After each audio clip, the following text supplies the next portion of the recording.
What's up, Ragin Nation? How y'all doing? This is Alex here. You're watching the Ragin Ronin review, and I got a review for you. Today I'm going to talk about The Last Stand. The Last Stand is starring Arnold Schwarzenegger, and that alone makes me want to watch the movie because it is his first movie since The Expendables 1 and 2 where he is the star of the film. He's the main character. This is a movie that is just super full of action. I mean, I don't know how to explain it any other way, but I had a great time watching this movie.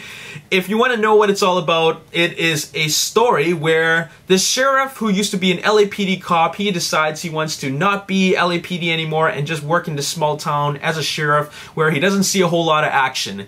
But then comes this drug kingpin who broke out of jail, and he wants to make his way through the town to get to the Mexican border. That's what it's basically about. He doesn't want anybody going through his town and causing havoc and chaos and all that. So him and his buddies, you know, his deputies, they have to fend off their town.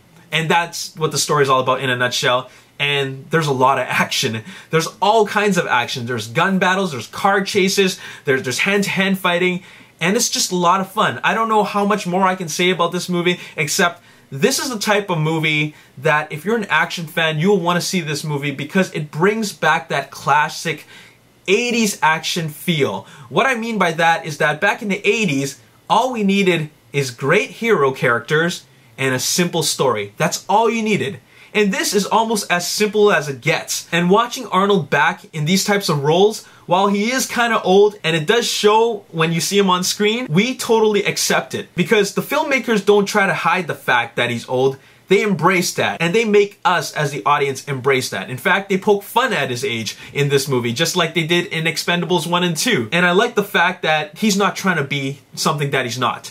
At the end of the day, he's still an action hero, but he's an old action hero, and they don't hide that. And I love that about this movie, because it shows that age doesn't mean anything. You can do anything with a bunch of stuntmen and some well-filmed action sequences. And they did a good job with that. They made it super exciting. I would say this movie is 2/3 action with 1/3 story. And I don't mind that at all, because like I said, it brings back that 80s action movie feel. The sheriff, I feel, is one of those larger-than-life action heroes that we used to watch in movies like Commando, Predator, Die Hard, movies like that. The story, while it's simple, that's all we need. And the movie is directed by South Korean director Kim Ji-woon, who directed I Saw the Devil. And if you watch I Saw the Devil, that's a very brutal, violent film, and we kind of get a sense of that because the action in this movie is raw. I mean, it is just hard-hitting punches and gun battles. It's kind of like in the style of the Expendables movie,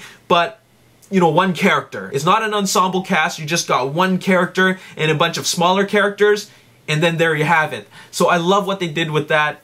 Direction was great, action was great, and story simple, but that's all I needed. Characters were well written. It's everything that you needed in a movie like this. It's not trying to hide the fact that it is a simple action movie. It is what it is. And if people are looking for a dynamic story and cool visual effects, this is not the type of movie for them. This is one of those movies where it's as raw as it gets. No over choreographed fight scenes, and just your classic car chases with a little bit of a spin on it, and just like wall-to-wall gun battles. I love the gun battles in this movie. It's gun battles with multiple guns going on at once. It kind of reminds you of the fun that Predator gave us in the scene where, you know, Arnold Schwarzenegger and his boys were just leveling the entire jungle trying to kill the Predator. So we have scenes like that, and Kim Ji-woon brings all that fun to us. And another thing that I loved about Kim Ji-woon's direction is that he did such a great job in making this Corvette feel fast. We've seen a lot of car chases, and it's just one car chasing another car, and they have to make it exciting with a lot of stunts and